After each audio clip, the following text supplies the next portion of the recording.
So you've already seen the activities option. I've talked about journal and blog.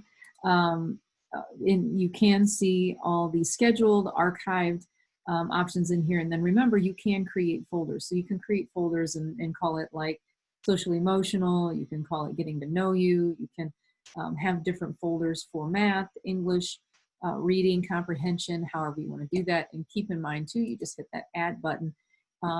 And then I can assign activity or send an announcement that the assigned activity is usually something they're going to have to complete and go through various steps to do that. And it's like I'd shown you in the videos before, it will walk you through each step.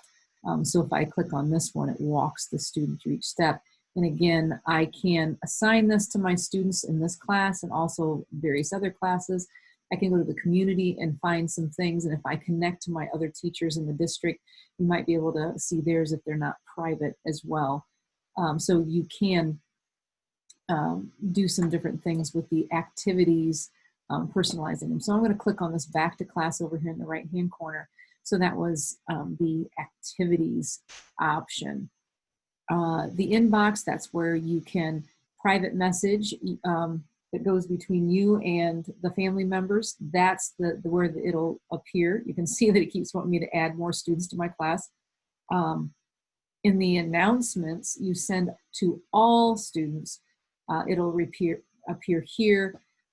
Students can receive teacher announcements but cannot message back or message other students in the classes. So I like that they clarify that so you don't aren't too confused about that option. Okay, so you can have student announcements or family announcements, and it's a private message that goes between you and family members. And then same thing here, private messages between you and the student announcements within that part. And then there's the notifications here, like it'll, just like on your phone when it shows you that someone else is trying to connect with you, and so on. Notifications about new activity will pop up there if something is created. All right, so I'm going to hit the skills, which I believe is the last thing I have to show you before we do the student aspect of it. And this is where we can click on the skills to gamify. And this is kind of, it's motivational, it's engagement. All my research is done on that. So I think it's beneficial to see that if the students are like, oh, I'm getting a 3-star and they want to work harder for a 4-star.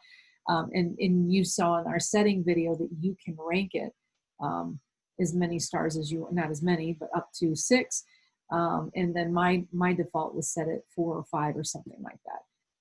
So you can go in here and you can get skills. This reminds me a lot of Class Dojo, where it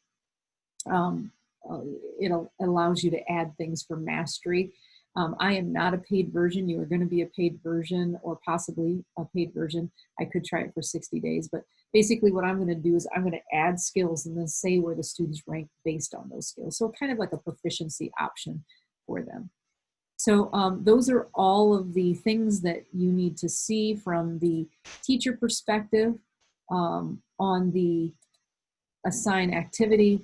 Remember, you can create your own.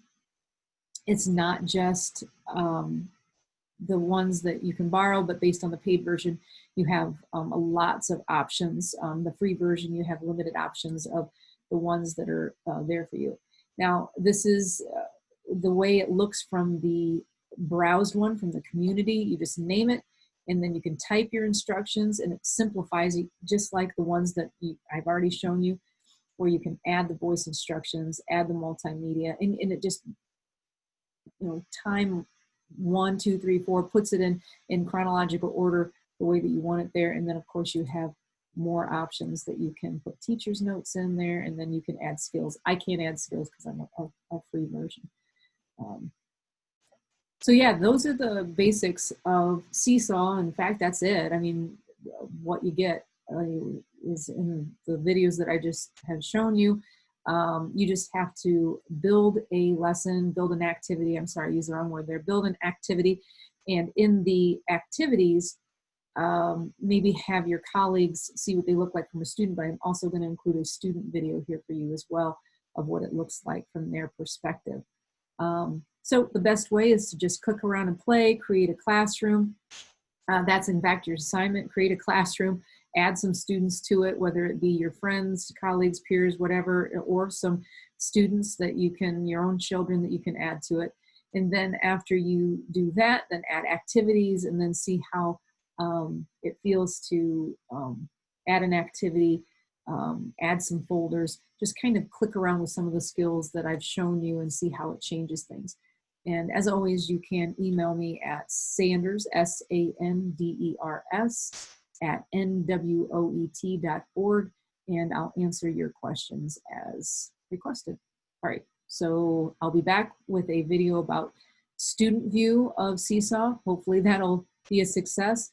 Then you'll have the assessment that you can complete to get some contact hours for your time that you put in. All right, thanks.